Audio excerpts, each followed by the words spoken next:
Mheshimiwa Gachoki Gitari, His Excellency the President of the Republic of Kenya, His Excellency Dr. William Samoei Ruto, our Deputy President, governors led by Governor Ann Mombi, our clergy from bishops na gazi zao zote, na andũ a Kĩrĩnyaga. Ngai nĩ mwega na hĩndĩ ciothe.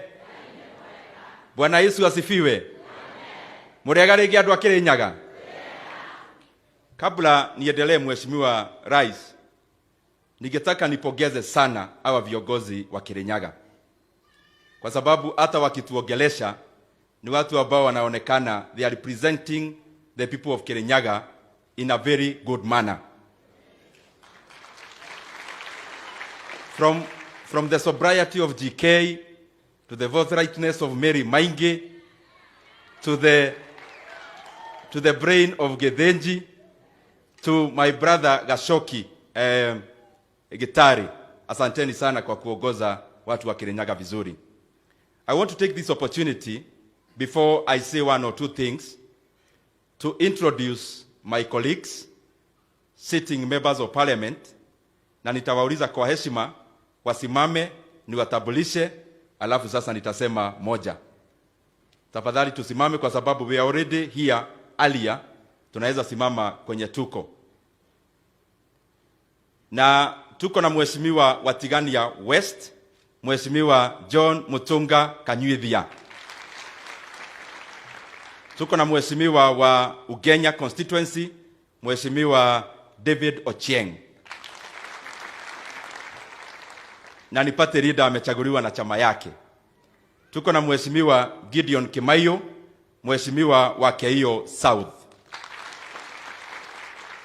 Tuko na Zahir Jihanda, Mheshimiwa wa Nyaribari Chache.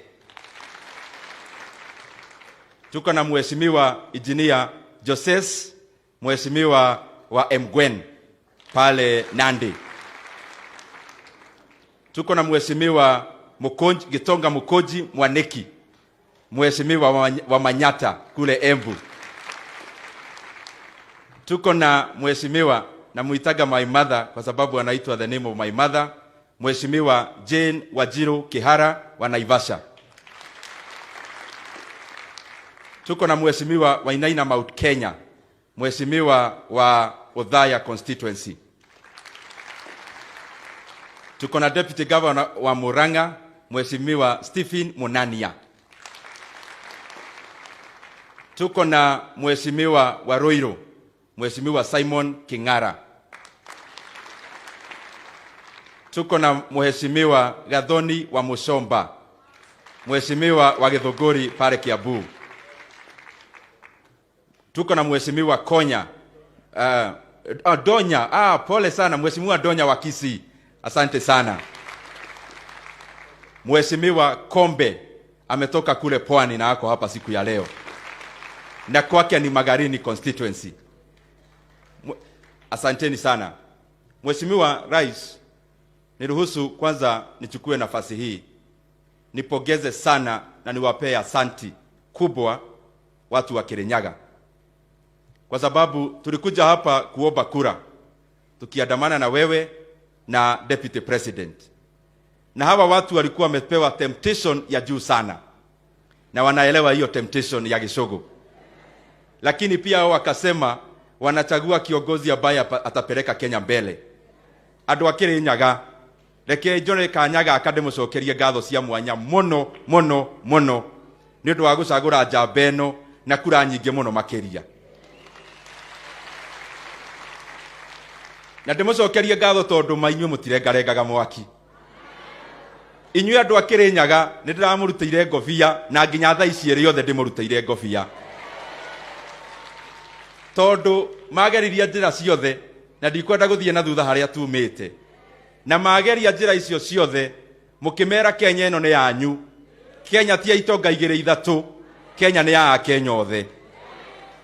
Na mũgĩcagũra njamba ĩno na kura ikĩingĩra gĩkabu, mũgĩkindĩra, mũkĩongerera na igĩtĩkĩrĩra, na rĩu Hasla nĩwe president wa Kenya.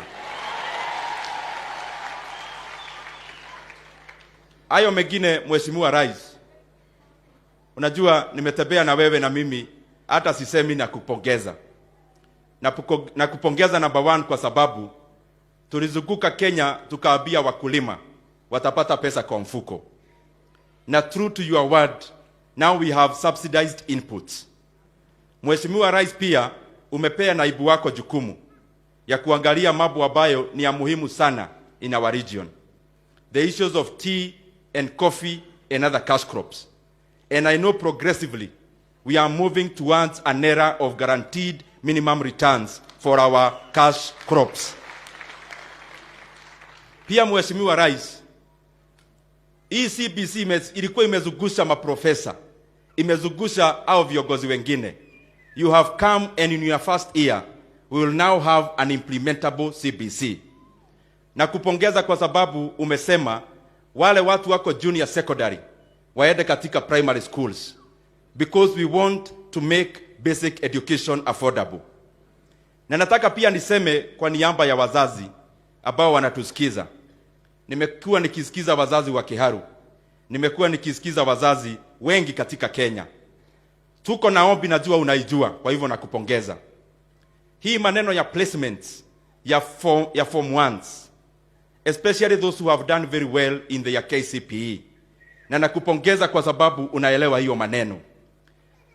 Vile tumeacha delocalization ya walimu kwa sababu walikuwa wanateseka kwenda Bali, wengine wakienda retire. Even these form 1s ambao wanaitwa national schools, tungetaka tuunganishe Kenya, that is fine. Lakini kwa sababu I know your agenda is to make basic education affordable. Mtu wa Kirinyaga akipata 400 marks kwa sababu iko mashule mingi ya national, asipelekwe Bali sana kwenye mzazi anatafuta fare alafu anatafuta school fees. And I've said that because I know you already know about that. Tutaunganisha Kenya wakienda university, so that first of all waende national schools na waendelee na maisha yao ya kusoma na kuunganisha Kenya wakikutana na wengine wakiingia university. Jambo ya tatu, Mheshimiwa Rais, among your many agenda ambayo umeanza, iko moja ambayo ni ya umuhimu sana kwa vijana wa rika langu. Hii maneno ya housing project. And I know it has become one of your flagship projects. Mheshimiwa Rais, hiyo even after employing many Kenyans ambayo itafanya and spurring the economy in terms of supply chains within the construction sector. Hii maneno ya housing inafanya kitu ingine ya ajabu sana katika uchumi wetu. Na hiyo kitu ya ajabu katika uchumi wetu, you know Mheshimiwa Rais, nowadays in Kenya, anyone who gets money from a teacher to an MP to a businessman, the first thing that we click into doing is to building rental houses.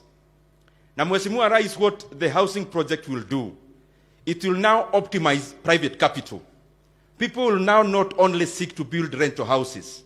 This private capital will now go into other better areas within the economy, like manufacturing. Instead of building a 20 million flat, a person now would rather build a factory employing many Kenyans and adding value. And there is a great correlation to that, because Mheshimiwa Rais, China as a country has grown after first of all making sure that 90% people own homes. It has over 90% home ownership. Singapore has around 93% home ownership. What comes first is the ownership of houses, so that now people can free up their private capital into doing things that are more productive in our economy. And I'm sure within a very short time, we are going to head there. Ya mwisho. You know, Mheshimiwa Rais, mimi nimetembea na wewe. Na mimi nahurumia. Nahurumia sana. Wale watu wanafikiria naweza tisha wewe. Mimi nimetembea na wewe hii Kenya. Na kama iko maumau, Mheshimiwa Rais ni wewe. Kwa sababu wewe hautishiki. Hakuna mtu anaweza kuletea maneno ati anakutisatisha. Sasa juzi nimeona iko watu wameenda pale South Africa, mpinzani wako wa last year. Na nimemuona katika ile pahali tunakumbuka Nelson Mandela. Ningetaka nimuulize kwa heshima, kwa sababu hata kimiaka yeye ni mzee wetu, kwa hivyo namheshimu. Akienda pale South Africa, ni vizuri akague Nelson Mandela Madiba, yeye alikuwa kiongozi wa namna gani? Yeye hakuwa kiongozi wa kutisha watu na wa kurusha mawe na wa maandamano. Now the circus is now becoming even comic, because the other day tuliwaona wakisema iko na whistleblower ati amekuja na maneno ya uchaguzi, ati yeye alikuwa na server yake na kompyuta yake na form 34A yake, na akifanya hiyo addition anasema ana whistleblower ati vile uchaguzi ilienda. Nataka niwaeleze hawa whistleblowers, tulikuwa na World Cup na World Cup imeisha. Pengine hapo mngepata kazi ya whistleblowing. Kwa hivyo hii maneno mnasema ati mna whistleblow, hiyo maneno tafadhali mpe nafasi wa Kenya waendelee na maisha yao. And there is one specific fellow called Jeffrey Smith. Jeffrey Smith came, mtu hapo tu, ni Muamerika, na tunaheshimu wa Amerika kwa sababu tunafanya biashara nao na ni marafiki wetu. But this specific one founded a company called Vanguard Africa. This guy, last year during the elections, he was one of the contractors of Azimio. And they signed a contract upwards of $15,000. He was paid some money, ingine hajalipwa. Hiyo Vanguard Africa, John Githongo, amekuwa the advisor ya hiyo katika Afrika. Yule John Githongo alienda katika mahakama, anapeleka maneno hapo ati yako na ushahidi, majaji wakawamwambia atoroke. So sisi tunataka tuambie Tinga na hiyo grupu yote ambayo walikuwa wapinzani wetu last year, wa Kenya, hata kama tumesoma na basari, tumeerevuka. You cannot purport to whistleblow, and the person who is whistleblowing is your employee. This is a person you actually owe money. Please, hiyo madeni yenu munaitishana yenye hukulipa huyo Jeffrey Smith, mulipane pole pole, muache kutisha wa Kenya. Na pia nataka niwaeleze ya kwamba wewe uite maandamano hata kesho, lakini kama maandamano ni kitu ya manufaa na kabisa unaweza kuza uchumi wa Kenya na maandamano, kesho tukuone na jamii yako kwanza mstari wa mbele mkipeleka hiyo maandamano mbele. But I want to warn you that Kenya, there is no more person to intimidate. You cannot intimidate our President William Samoei Ruto. Huyo ni jaba. You cannot coerce anyone, and you cannot extract any personal benefit kwa kutishia wa Kenya utaandamana. Uandamane, ufanye nini? Lakini mimi kama Ndindi Nyoro nakuambia nikiwa hapa Kirinyaga, kwa hiyo maandamano yako usiguze biashara ya Mkenya hata mmoja. Na kwa hiyo maandamano mimi nitakuombea ruhusa hata kwa rais wetu, ikiwezekana hata serikali ipelekee watu maji pale na hata soda, wakiandamana wanakunywa kidogo wanarudi maandamano. Lakini wacha kutishia wa Kenya, my friend. Sisi mulikuwa na deep state na system, na hiyo bado haikuweza hii mau.